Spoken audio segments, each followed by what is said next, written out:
This is lecture number 5th of chemical equilibrium.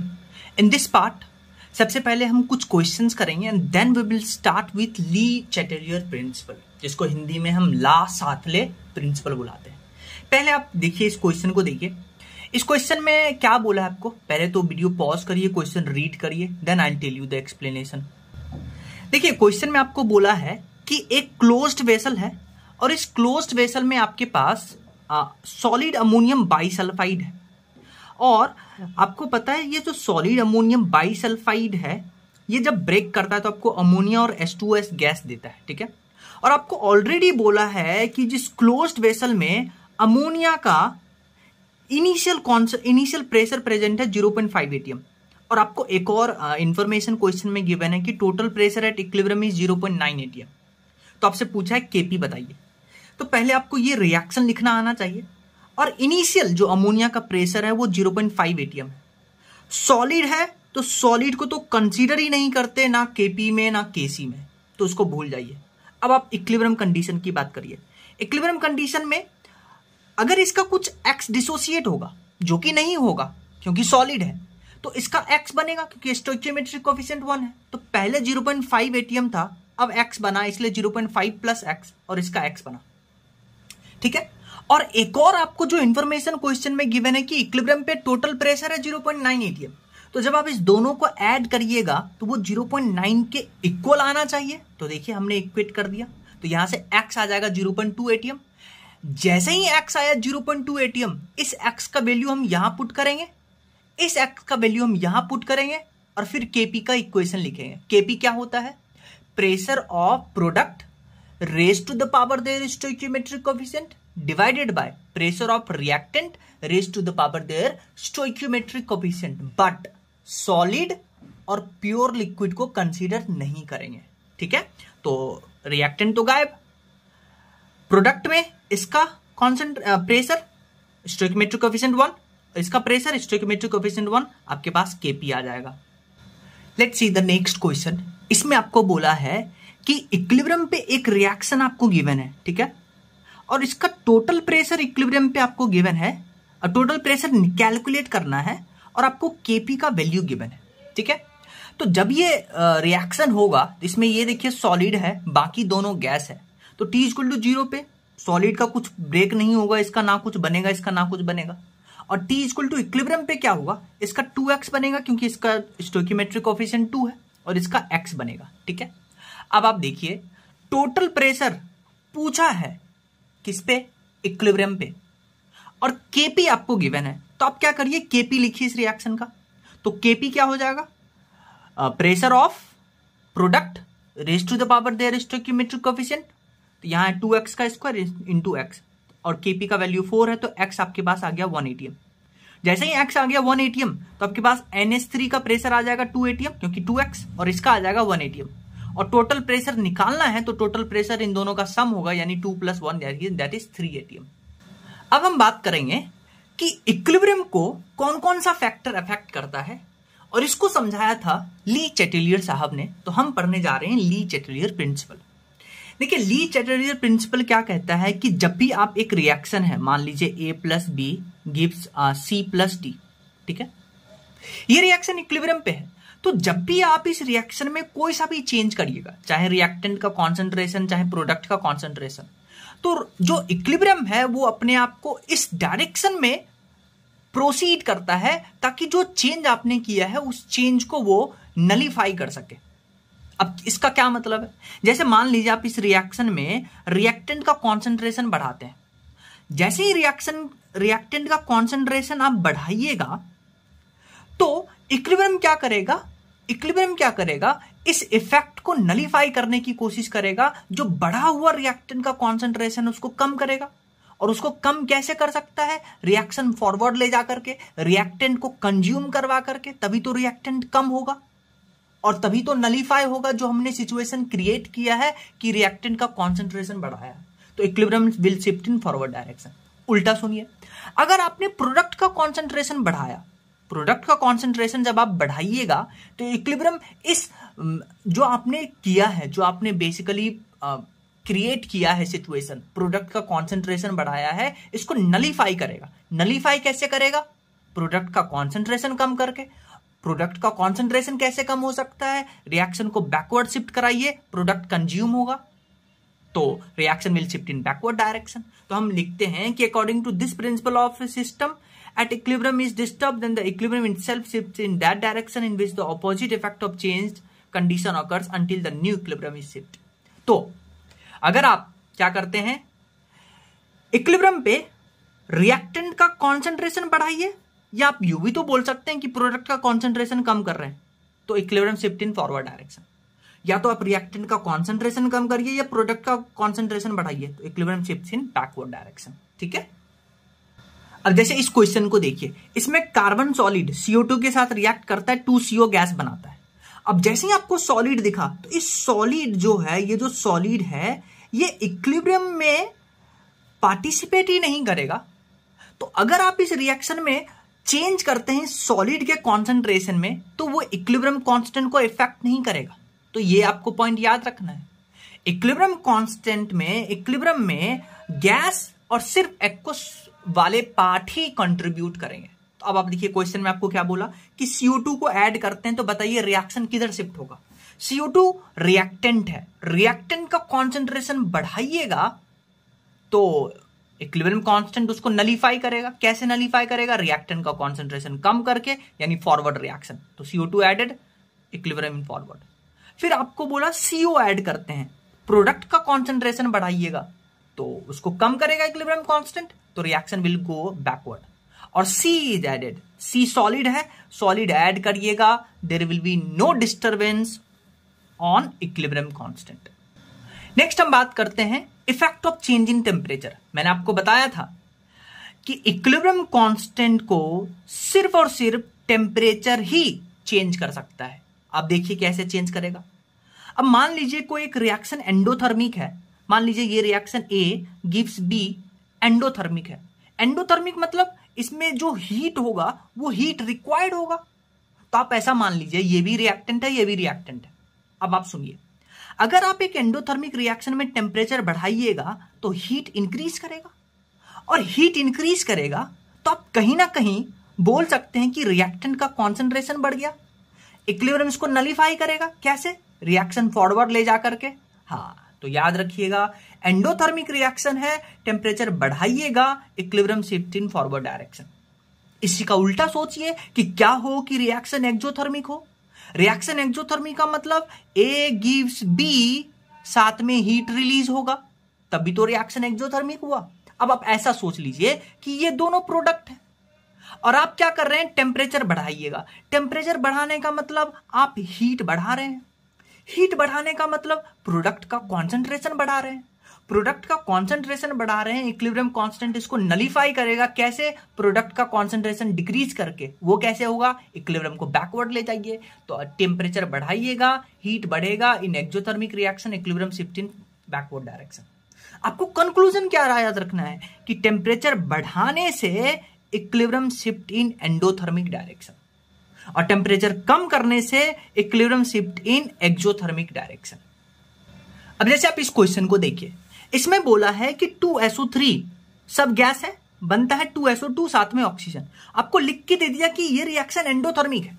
अब जैसे ही आपको लिख के दिया एंडोथर्मिक है, तो क्या होगा? जब आप टेम्परेचर बढ़ाइएगा तो टेम्परेचर बढ़ाने से रिएक्शन एंडोथर्मिक डायरेक्शन में मूव करता है। अब जो फॉरवर्ड रिएक्शन है वही एंडोथर्मिक है, तो रिएक्शन जो होगा टेम्परेचर बढ़ाने पे फॉरवर्ड डायरेक्शन में शिफ्ट होगा, क्योंकि आपको लिख के दे दिया कि फॉरवर्ड रिएक्शन एंडोथर्मिक है, और टेम्परेचर बढ़ाइएगा तो रिएक्शन एंडोथर्मिक डायरेक्शन में ही शिफ्ट करेगा, तो equilibrium shift in forward direction. ठीक है।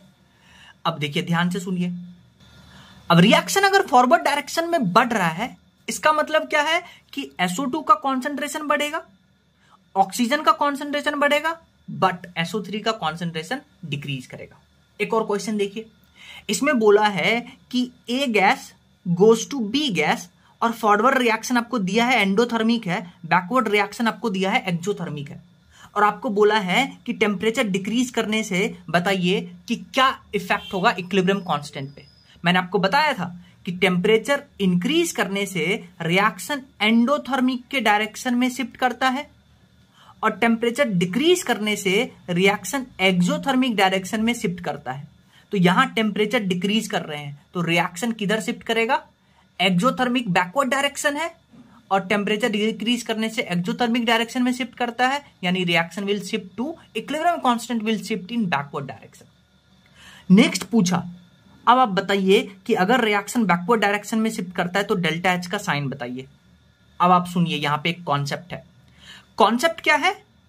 कॉन्सेप्ट क्या है कि टेम्परेचर डिक्रीज करते हैं तो रिएक्शन एक्सोथर्मिक डायरेक्शन में मूव तो करेगा, और जिससे हम बोल सकते हैं कि रिएक्शन बैकवर्ड जा रहा है, क्योंकि बैकवर्ड एक्सोथर्मिक आपको क्वेश्चन में गिवन है। बट डेल्टा एच का जो साइन आप निकालिएगा वो हमेशा डेल्टा एच का जो साइन निकालिएगा वो हमेशा आप फॉरवर्ड रिएक्शन को देख के निकालिएगा, हमेशा फिक्स है, इररेस्पेक्टिव कि आपको क्वेश्चन में क्या गिवन है। अब आप देखिए, फॉरवर्ड रिएक्शन क्या है? एंडोथर्मिक है। अगर फॉरवर्ड रिएक्शन एंडोथर्मिक है तो इसी से हम डेल्टा एच का साइन निकालेंगे, और एंडोथर्मिक के लिए आपको पता है delta H is greater than 0, इसलिए ऑप्शन नंबर बी करेक्ट होगा। समझ में आया क्वेश्चन? नेक्स्ट हम बात करेंगे कि इक्विलिब्रियम कांस्टेंट पे प्रेशर का क्या चेंज होता है, और प्रेशर का चेंज मतलब वॉल्यूम का भी चेंज कर लेंगे, क्योंकि अगर आपको पता है pressure is inversely proportional to volume. अगर आप प्रेशर की बात करते हैं तो कहीं ना कहीं आप वॉल्यूम का भी जो इफेक्ट है वो भी कंसीडर कर रहे हैं। तो ध्यान से सुनिएगा, जैसे ही आप प्रेशर बढ़ाते हैं, आप यूं बोलिए कि वॉल्यूम डिक्रीज कर रहे हैं, तो प्रेशर बढ़ाने से मान लीजिए एक कंटेनर में कुछ मोल्स थे गैस का, प्रेशर बढ़ाते हैं तो जो पर यूनिट वॉल्यूम है उसमें मोल्स बढ़ेगा, क्योंकि जैसे ही आप प्रेशर बढ़ाइए मॉलिक्यूल पास आएगा तो पर यूनिट वॉल्यूम में मोल्स बढ़ेगा। तो इक्विलिब्रियम जो शिफ्ट होगा, जैसे मान लीजिए कि आपके पास एक रिएक्शन है AA gives BV plus CC। अब पर unit volume number of moles बढ़ेगा तो इक्विलिब्रियम कांस्टेंट क्या करेगा? इसको नलीफाई करेगा, डिक्रीज करेगा नंबर ऑफ मोल्स, तो उधर रिएक्शन मूव करेगा जिधर नंबर ऑफ मोल्स कम हो। और नंबर ऑफ मोल्स मतलब अगर आपके पास एक बैलेंस केमिकल रिएक्शन है तो उसमें stoichiometric coefficient he number of मोल को दर्शाता है। तो डायरेक्ट आप याद रखिएगा, कंक्लूजन क्या है? प्रेशर बढ़ाइएगा या आप यू बोलिए वॉल्यूम कम करिएगा तो इक्विलिब्रियम किधर मूव करेगा? लेस नंबर ऑफ मोल के डायरेक्शन में, मतलब लेस स्टोइकियोमेट्रिक कोएफिशिएंट के डायरेक्शन में। और अगर आप प्रेशर डिक्रीज करते हैं या वॉल्यूम बढ़ाते हैं तो इक्विलिब्रियम कांस्टेंट मूव करेगा इसका उल्टा, यानी कि शिफ्ट इन किधर direction? More number of moles, यानी कि मोर नंबर ऑफ स्टोइकियोमेट्रिक कोएफिशिएंट। अब जैसे क्वेश्चन देखिए, आपको ये रिएक्शन दे दिया N2 + 3H2 गिव्स 2NH3। आपको बोला कि इक्विलिब्रियम पे प्रेशर बढ़ाते हैं तो बताइए रिएक्शन किधर मूव करेगा। तो आपको अभी मैंने बताया था कि प्रेशर बढ़ाइए या यूं बोल दीजिए वॉल्यूम कम करेंगे तो इक्विलिब्रियम किधर शिफ्ट करेगा? लेस नंबर ऑफ मोल्स, मतलब less number of stoichiometric coefficient. इधर देखिए स्टोइकियोमेट्रिक कोएफिशिएंट है 4, इधर है 2, तो इक्विलिब्रियम किधर शिफ्ट करेगा? लेस, यानी कि फॉरवर्ड रिएक्शन में शिफ्ट करेगा। ठीक है। सिमिलरली आपके पास है H2 gas plus I2 gas gives 2HI gas, और आपको बोला है कि इक्विलिब्रियम पे हम प्रेशर डिक्रीज करते हैं। तो अभी मैंने आपको सिखाया था कि प्रेशर डिक्रीज करिए या वॉल्यूम इंक्रीज करिए, towards more number of stoichiometric coefficient या मोल की तरफ मूव करेगा। इधर देखिए 2 है, इधर भी 2 है, और अगर 2 है यानी दोनों तरफ मोल्स सेम है तो इसका डेल्टा Ng 0 होगा, तो इस पे इक्विलिब्रियम का प्रेशर का कोई इफेक्ट नहीं होगा। तो हम ऐसा लिख सकते हैं कि चेंज इन प्रेशर और volume has no effect on reaction having delta Ng 0। Next question देखिए, इसमें आपको बोला है कि Ma + Nb gas give Rc, और आपको बोला है कि प्रेशर डिक्रीज करने से रिएक्शन फॉरवर्ड डायरेक्शन में जाता है। तो बताइए कौन सा ऑप्शन सही है, ये आपको बताना है। तो अब आप यहां पे कॉन्सेप्ट लगाइए। क्वेश्चन समझ में आया? कॉन्सेप्ट क्या है कि जब आप ली चैटर्जी प्रिंसिपल पढ़ते हैं तो उसमें बोलते हैं कि प्रेशर डिक्रीज करने से number of moles per unit volume वो घट जाता है, तो उसको बढ़ाना है तो मोर नंबर ऑफ मोल्स की तरफ जाएगा, तो मोर स्टोइकियोमेट्रिक कोएफिशिएंट की तरफ जाएगा। अब मोर स्टोइकियोमेट्रिक कोएफिशिएंट आपको रिएक्शन में बोला है कि रिएक्शन फॉरवर्ड डायरेक्शन में जा रहा है, तो यानी कि R जो होगा इन दोनों के सम से ज्यादा होना चाहिए, तो यही ऑप्शन सही है। नेक्स्ट हम बात करते हैं effect of catalyst on equilibrium constant. याद रखिएगा एक कैटलिस्ट का there is no effect on equilibrium. क्यों? क्योंकि कैटलिस्ट जो है वो रेट ऑफ फॉरवर्ड और रेट ऑफ बैकवर्ड रिएक्शन दोनों को इक्वली इंक्रीज करता है। तो it equally increases the rate of both forward and backward reaction. Next हम बात करने जा रहे हैं effect of addition of inert gas on equilibrium constant. Inert gas क्या होता है? इनर्ट गैस ऐसे गैस होते हैं जो रिएक्शन में पार्टिसिपेट नहीं करते हैं। तो मान लीजिए आपके पास एक कंटेनर में A गिव्स B, आपको A का स्टोइकियोमेट्रिक कोएफिशिएंट 2 है, B का 1 है, और मान लीजिए आप इसमें 1 मोल हीलियम गैस ऐड करते हैं, तो इस कंटेनर में टोटल मोल कितना हो जाएगा? टोटल मोल्स ऑफ गैस वो अभी 2 + 1 3 मोल्स है वेसल में, लेकिन टोटल नंबर ऑफ गैसेस कितने हो जाएंगे? टोटल मोल्स ऑफ गैसेस वो 4 मोल्स हो जाएंगे। तो यानी कहने का मतलब क्या है कि जब आप एक कंटेनर में इनर्ट गैस ऐड करते हैं तो ऑल द गैस, सभी गैस का अगर आप मोल ऐड करिएगा वो तो बढ़ेगा, बट इंडिविजुअल गैस का जो मोल है वो फिक्स रहेगा, क्योंकि ये इसके साथ रिएक्ट ही नहीं किया। ठीक है। और ये जो इनर्ट गैस हम इसमें ऐड कर रहे हैं, 2 कंडीशन में ऐड कर सकते हैं।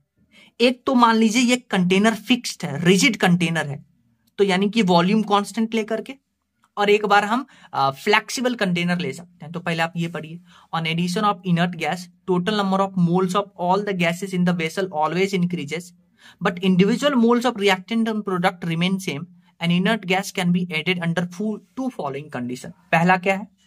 एट कांस्टेंट वॉल्यूम, यानी कि जो कंटेनर का वॉल है वो रिजिड है, boundaries of vessels are rigid, तो यहां पे PV = nRT लगाइए। अगर रिजिड बाउंड्री है तो वॉल्यूम कांस्टेंट, R और T ऑलरेडी कांस्टेंट, तो pressure is directly proportional two moles.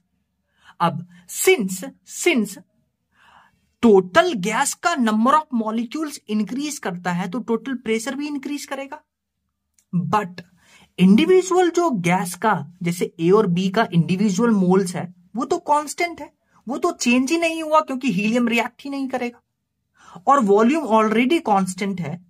So number of volume per unit, number of moles per unit volume वो तो कांस्टेंट हो गया, क्योंकि इंडिविजुअल गैस का मोल्स चेंज नहीं हुआ, और वॉल्यूम ऑलरेडी कांस्टेंट है क्योंकि वेसल रिजिड है, तो number of moles per unit volume वो कांस्टेंट होगा। तो अगर number of moles per unit volume constant है तो आप चाहे कुछ भी करिए, कितना भी प्रेशर बढ़ाइए, there is no effect on equilibrium.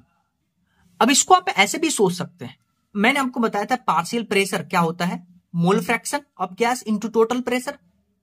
अगर आप क्या करते हैं, टोटल प्रेशर बढ़ाते हैं, अगर कंटेनर रिजिड है तो क्या होता है, mole fraction of gas decrease कर जाता है, जिसके कारण प्रेशर ऑफ गैस जो होता है वो कांस्टेंट ही रहता है, और प्रेशर ऑफ गैस कांस्टेंट रहता है, यानी कि there will be no effect on equilibrium constant. ठीक है।